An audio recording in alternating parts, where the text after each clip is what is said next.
Yesterday, I'm on a Zoom with one of the world's largest nonprofits. And it's a leadership team from that organization.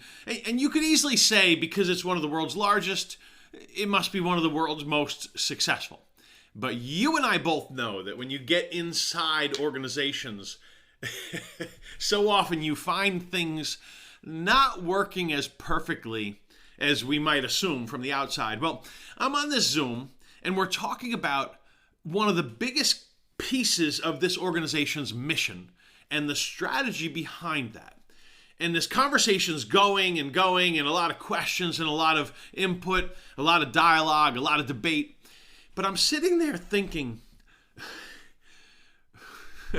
we're just ignoring the what you might call the elephant or the 800-pound gorilla in the room. We're ignoring something that is so it's so important, and you can't ignore it. You can't ignore it, but we are, and I bet you've been there. So it really comes into this idea of the Stockdale Paradox. Maybe you remember from the book Good to Great, the leadership and business classic Good to Great, but really it's a life classic because it's about good to great in anything. Whether it's as a leader, as a company, as a nonprofit, as a parent, as a person, as a sports team, as a coach, as a teacher, doesn't matter what part of your life. It's about that journey from good to great. And one of the most important pieces of the book is this Stockdale Paradox. Jim Collins talks about Admiral Stockdale being the highest ranking U.S. military official locked up in the Hanoi Hilton during Vietnam. And actually, he wrote a book, Admiral Stockdale, which is so worth reading. He didn't write it, actually. He and his wife co-wrote it. And they each wrote a chapter, alternating chapters around the same periods of time. Powerful, powerful book. There's even a movie made about it. And I think it's called In Love and War. But anyway, Stockdale's in the Hanoi Hilton, and he's the highest ranking U.S. military official. Therefore, he's tortured to the extreme. Right? Because if they can influence him down a path, they can get him to influence the people who look up to him down that path, or get them to doubt everything, and sow seeds of despair. If they can get him to head down a certain path, they can use that to influence the opinion of the American people back home as well. Anyway, Admiral Stockdale said the people who survived that most effective of tortures, he said they were not the optimists. He essentially called them what I would phrase the optimistic realists, or realistic optimists. They had optimism, but it wasn't blind optimism. You see, Stockdale said the people who survived were the ones, they were not the ones who said we'll be out by Christmas or Easter or Thanksgiving or 4th of July or by my next birthday or, by the Jewish New Year or whatever their holiday might be. But they were not that group. They were the group that said, we're stuck here and we don't know how long. Yet they held on to a faith that they would make the most of. They would do the best with the situation, the circumstances. They didn't ignore. He calls this Stockdale Paradox the combination of confronting the brutal reality and maintaining faith. And see, this big nonprofit I'm on this Zoom call with yesterday, they weren't confronting this brutal reality. See, they had their mission. I mean, the biggest component of their mission. You could probably boil their whole mission down into this one thing. And they weren't doing it well at all, remotely well. Even though they were big, they were successful, but this piece of their mission, and there was one gorilla in the room. There was one, that's a problem. That's something that's broken. That's something that's not happening. That's something and they weren't talking about it. They were addressing everything else around the strategy, but not the big thing.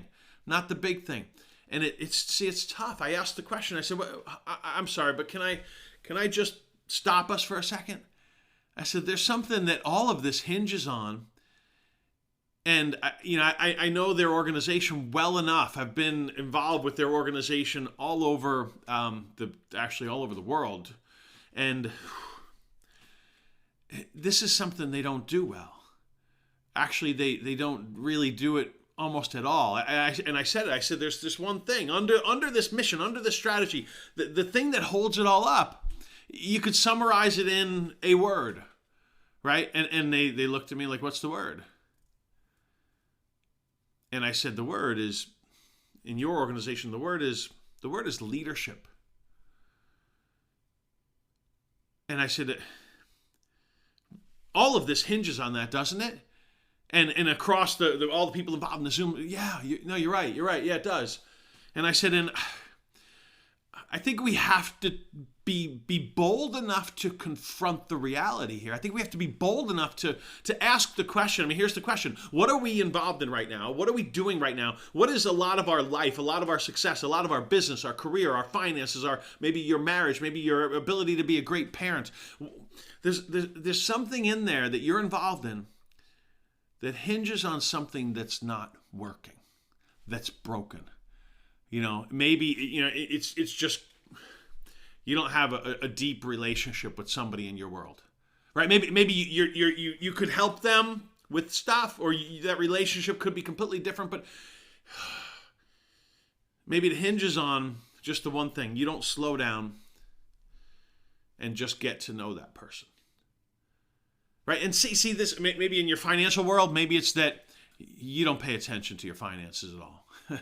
Or maybe it's that you spend more than you make always. Maybe it's your company that does that. Maybe it's somebody in I don't know. But the point is this, with this big nonprofit, and so too with each of us, there's something big that really matters. Something we're involved in, where we have a component that is absolutely not working. And I said this to this organization. I said, it all hinges on leadership, right? And you're right, it does. That could be the one word. And I said, and I have to say, I don't think we're doing that very well right now. And I saw some nods, saw some comments, saw some just personal comments in the Zoom. Jonathan, you nailed it, but nobody really wanted to look at that one thing.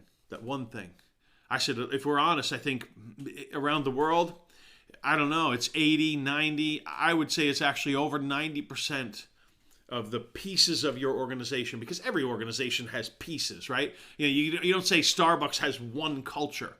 If we're honest, you say Starbucks corporate office has a culture, and this store has a culture, and this store has a culture, and sometimes there are regional cultures, but very often the culture is just at a local level.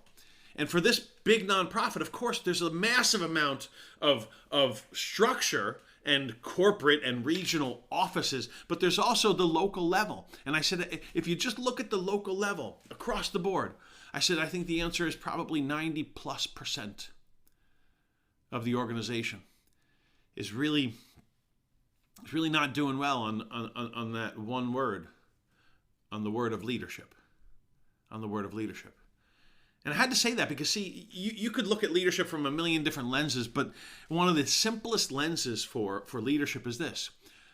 Are you making positive progress? Are you making positive progress?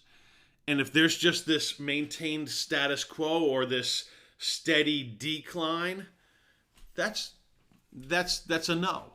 That's a no. And great leaders make positive progress. Period. You could summarize it from that perspective. See, a good leader comes up with answers, but a great leader asks the right questions. And I think, the thing that stood out to me from yesterday is this. We've got to be willing to ask the question of, what are we doing right now that's really not working, that needs to be addressed? There's always, in every aspect of our lives and every aspect of our business, there's always something in there that, you know what, that's not working. That's not working, and it's time to do something about it. It's time to number one, face it. Stockdale Paradox, right?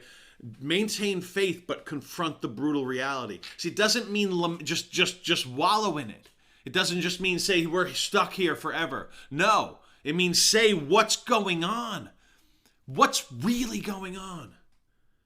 And then we can make a plan to affect it, to impact it, to happen to that part of our world. I hope this thought, I hope this challenge, I hope this perspective has added value to you in your journey. Thanks so much for the chance to serve you and to be part of your leadership journey.